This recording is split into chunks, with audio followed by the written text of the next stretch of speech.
میرے محترم بزرگوں، دوستوں اور بھائیوں، السلام علیکم ورحمۃ اللہ وبرکاتہ۔ میں ڈاکٹر عبید اللہ قاسمی، امام خطیب اقرا مسجد رانچی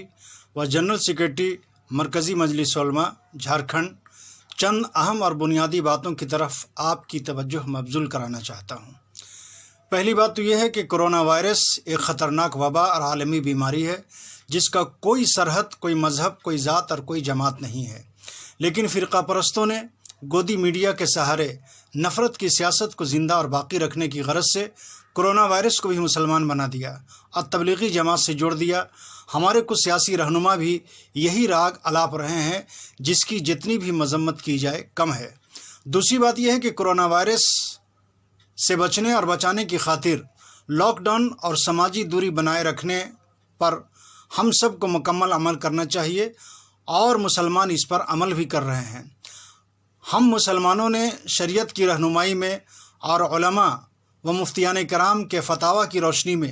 ملک کے قانون کا پاس و لحاظ رکھتے ہوئے 5 وقت کی نماز اور جمعے کی نماز کا اہتمام مسجد میں جا کر اپنے اپنے گھروں میں کیا ہے۔ لاک ڈاؤن کی دوسری مدت بڑھنے کے بعد ہم مسلمان رمضان المبارک کے مقدس مہینے میں پڑھی جانے والی خاص نماز تراویح بھی علماء اور مفتیان کرام کے فتویٰ کی روشنی میں گھر میں ہی پڑھ رہے ہیں، اور جب تک لاک ڈاؤن لاگو رہے گا ہم سب اس پر عمل کرتے رہیں گے تاکہ ہمارے ملک سے کرونا وائرس کی وبا بالکل ختم ہو جائے۔ تیسری بات یہ ہے کہ لاک ڈاؤن کے درمیان 8 اپریل کو آدیواسیوں کا تہوار سرہل،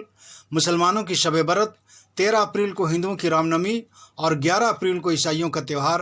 گڈ فرائیڈے بنا کسی تام جھام کے نہایت ہی سادگی کے ساتھ منایا گیا۔ اسی طرح ہم مسلمان بھی عید کا تہوار بنا کسی تام جھام کے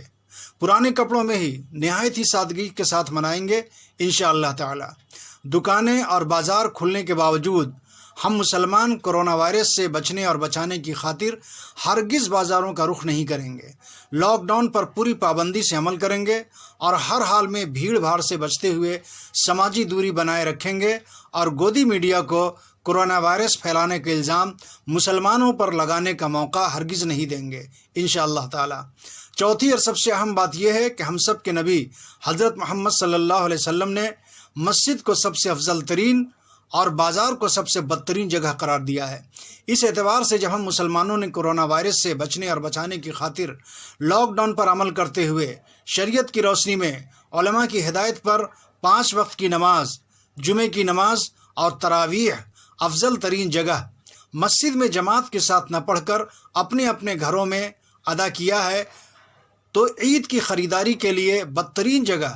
بازاروں میں جانا اور دکانوں میں بھیڑ بھاڑ لگانا کیسے صحیح ہوگا؟ اگر آپ عید کی خریداری کے لیے بازاروں میں نکلے تو کل یہی گودی میڈیا کہے گا کہ عید کی خریداری میں بازاروں اور دکانوں میں لگی بھیڑ کے کارن دیش میں پھر کرونا وائرس بڑھا، اور اس طرح منصوبہ بند سازش کے تحت دکانوں سے ویڈیو فوٹیج نکال کر آپ کی جانچ کی جائے گی اور بڑی تعداد میں مسلمانوں کو کورنٹائز کیا جائے گا، اور ایک بار پھر بڑے زور و شور کے ساتھ فرقہ پرست گودی میڈیا کے سہارے مسلمانوں کو کرونا وائرس سے جوڑ دیں گے۔ لہٰذا میرے بزرگوں، دوستوں اور بھائیوں، آپ سب کو اللہ کا واسطہ ہے کہ موجودہ حالات اور ماحول میں عید پرانے کپڑوں میں ہی سادگی کے ساتھ منائیں، اپنی رقموں کو بچا کر رکھیں، غریبوں اور ضرورت مندوں کی مدد کریں۔ عید کی خریداری کے لیے بازاروں اور دکانوں میں جا کر فرقہ پرستوں اور گودی میڈیا کو مسلمانوں کے خلاف منصوبہ بند سازش میں کامیاب ہونے کا ہرگز موقع نہ دیں۔ اللہ ہم سب کو اس کی توفیق عطا فرمائے۔